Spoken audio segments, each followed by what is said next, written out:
Hey guys, this is Nate from RunDreamAchieve.com. Hope you guys are having a great week. Today's video I wanted to cover a topic that I've been asked numerous times over the years. The question is, what does a tempo run mean? And everybody has their own viewpoint of what this is and what type of run, what type of specific run this is and what it does to the body. But tempo runs are basically run right around 90 to 92% of your maximum heart rate. So I got involved with heart rate monitor training when I was a freshman in college at Malone University when I was coached by Jack Hazen, and I had the fortunate opportunity to be coached by one of the top distance running coaches in the world. All you need to do is Google Jack Hazen and you will find out a little bit more information about him. But in terms of tempo runs are run at they're also named, they all have different names as well. Tempo runs are also called lactate threshold runs, anaerobic threshold runs, also as well as the tempo run. So what does a tempo run mean? Tempo runs are basically harder anaerobic efforts where we run closer to our maximum heart rate and we work to sustain that effort over long periods of time. The key thing is when you're preparing for your races, whether it's the 5K up to the marathon distance, you definitely want to always remind yourself about progression and knowing that none of us, it doesn't matter what your capability is, whether you're even the best runners in the world, they don't just jump into great fitness overnight. So tempo runs are very difficult. If you're wearing a heart rate monitor, which I'm a big believer in heart rate monitor training, you want to hold your heart rate around between 167 to 173 beats per minute. And when I was very fit, at my very fittest, I would usually run my tempo runs right around 520 to 535 mile pace at altitude in Colorado Springs. And what the tempo run does is it teaches your body to be able to clear lactic acid faster than it's building up. You build that stamina that you need and that strength that you need to be able to sustain your goal race pace over longer periods of time. Now, the tempo run is usually run right around between, it's going to vary from athlete to athlete, but usually around 15 to 20 seconds slower than goal race pace. Okay, so the tempo run is very, very critical for your success as a middle to long distance runner, because you're teaching your body and you're teaching yourself to be able to handle those higher amounts of lactic acid building up in your bloodstream while you're running. And granted, it isn't quite race pace, but it's hard enough and it's an aggressive enough effort that you can sustain that pace over a long period of time. When I knew I was ready for really prepared to run the marathon and the half marathon distances, which were really kind of where I was leaning at, where I was the strongest at. I knew I was fit when I was able to do anywhere from a 10 to 14 mile tempo run, running at a heart rate up above 170 beats per minute.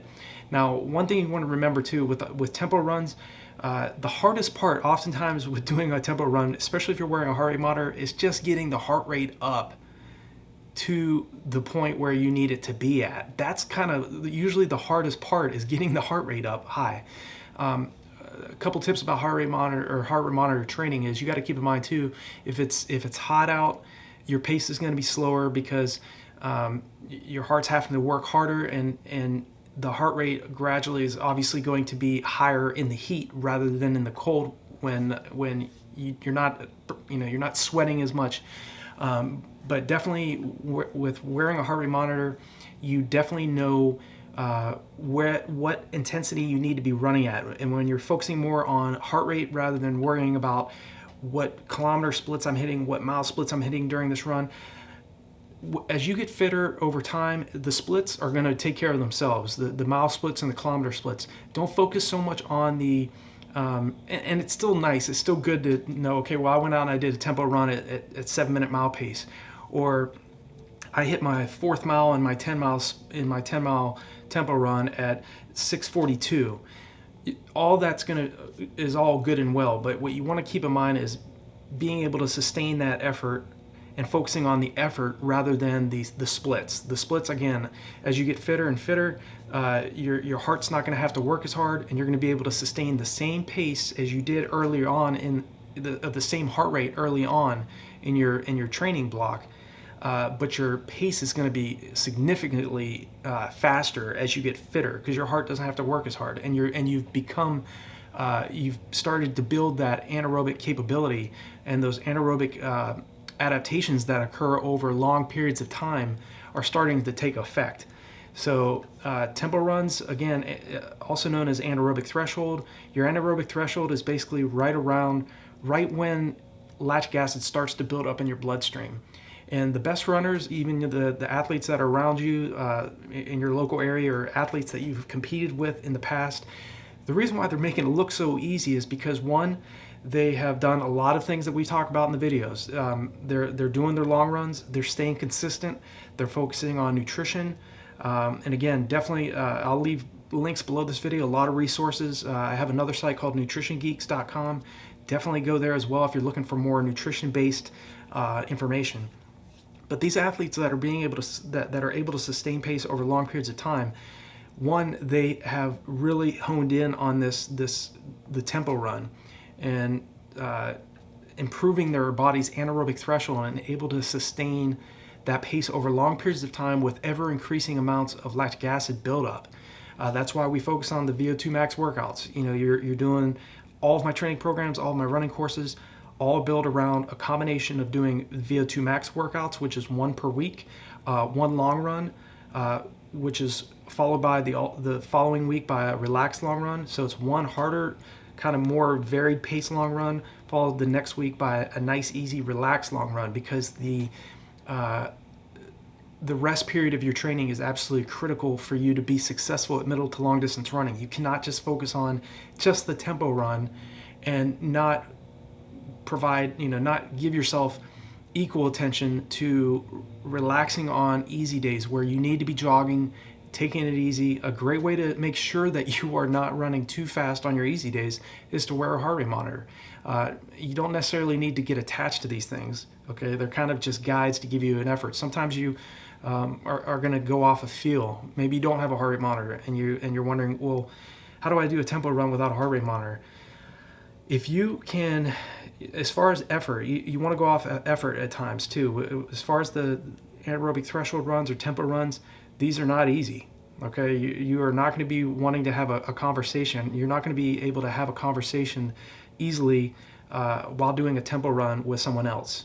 And if you are able to still have a nice conversation, you're going far too slow. Tempo runs are meant to be aggressive. They're meant to create a anaerobic effect over a long period of time. They're absolutely essential if you're wanting to be able to clear lactic acid faster and it's building up, and being able to teach your body to burn fat at race pace, because we have so much more fat storage than we do carbohydrates. So what you want to do, and what anaerobic thresholds and runs and tempo runs do, is they teach the body to use what the energy storage that we have much more of, and that's the fat storage, and be able to conserve that carbohydrate that you need at the end of your races, rather than burning it all up, going out too fast. And again, extending the amount of time you're spending at your tempo run effort, at your anaerobic threshold effort, is going to make you very fit, very strong, and able to sustain that pace longer than your competition. In terms of the 10K up to the marathon distance, which was kind of really where my focus was at, I always focused on studying what the best distance runners, middle distance runners were doing, and learning from the coaches that have taught me over the years what is best. And oftentimes, like Dr. Joe Vigil, one of the world's top exercise physiologists, a mentor of mine, Jack Hazen, Lisa Rainsberger, who was the 1985 Boston Marathon champion, who coached me for 3 years when I was with the Army World Class Athlete Program. We really focused on a lot of doing longer tempo runs, starting off gradual, early on when you're not very fit. Doing a 2 to 3 mile tempo run is going to be very hard. So don't expect it to be easy. Embrace the challenge of what you're doing, but know over time, several weeks down the line, a 3 mile tempo is going to be cakewalk for you. It's going to be very easy, as you know, and you'll be able to do those longer tempo runs, maybe 6 to 12 to 14 miles in length, especially if you're focusing more on the half marathon and marathon distances. So I hope this video has been helpful for you in terms of kind of getting an idea of what the tempo run is, and why we focus on doing that, and why we focus on extending the amount of time we're spending at that effort. Because a lot of times athletes start to second guess themselves because they're not able to sustain the pace in their races long enough, and they're wondering if they don't have enough talent. Or, you know, I can tell you from experience, if you lack talent, then you can make up for it with work ethic, but it is not going to be easy.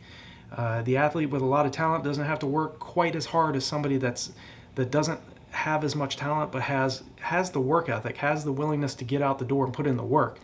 But if you're like myself, I mean, it took me, like I said, it took me 15 years to break a 2:20 marathon. And you see athletes that are very, very talented, they're able to go out and run a 2:19 marathon like I did, just about every few weeks or every few months. And for some of these athletes, a 2:19 is not very fast. You know, now the current, as you guys know, the world record now for the marathon is 2:01:39 for men. And for women, I can't remember her last name, but there was the female that won I think it was the 2019 Chicago Marathon, ran 2:14:04 for the marathon. So 2:01:39, 2:04:14, very, very fast times.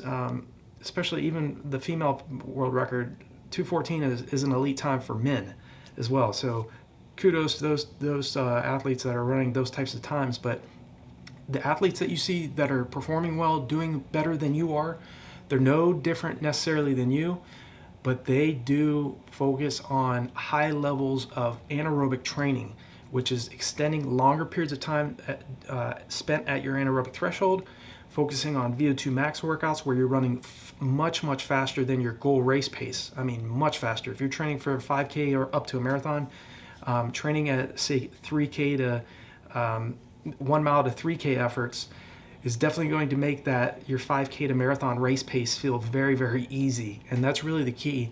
And it's all about patience and taking time, not rushing the process, knowing that you're going to get great results, but they're just not going to come overnight. It may take you a few months, it may take you a decade to get where you want to go in terms of being a middle to long distance runner. But tempo runs are absolutely critical for success and being able to sustain pace for longer periods of time and outpacing your competition. Again, it's not necessarily you being better than them, it's just you being smarter than them. Again, hard-working athletes don't always get the best results. The smart training athletes, the athletes that know what needs to, that have a combination of doing the hard anaerobic efforts and jogging and relaxing on their easy days and taking that recovery period just as seriously as they do their hard efforts, are going to get the great results. And the ones that are the most persistent, do not lose enthusiasm. Don't let up when you have obstacles along the way. We've all experienced them, myself included. I didn't get the 1:07:06 for the half or a 2:19 marathon without plenty of failures. So, but these types of efforts, the tempo runs, were absolutely essential for me to eventually get to where I ran as an athlete. So I hope this video has been helpful for you guys. If you're brand new, trying to hit the bell icon, hit that subscribe button, hit that bell icon, so when I make a new video, you'll be notified of it. Feel free to leave me a comment below. I'm very active with responding to people that have comments or questions that's on their mind. So definitely let me know what you think about this video, maybe issues that you've had over the years with tempo runs, or any specific topics you want me to cover in my next video. Feel free to leave me a comment and I will reach out to you guys. Hope you guys have a great Thanksgiving weekend if you're here in the States or elsewhere, and I wish you guys all the best in your training, and I will talk to you guys all in the next video.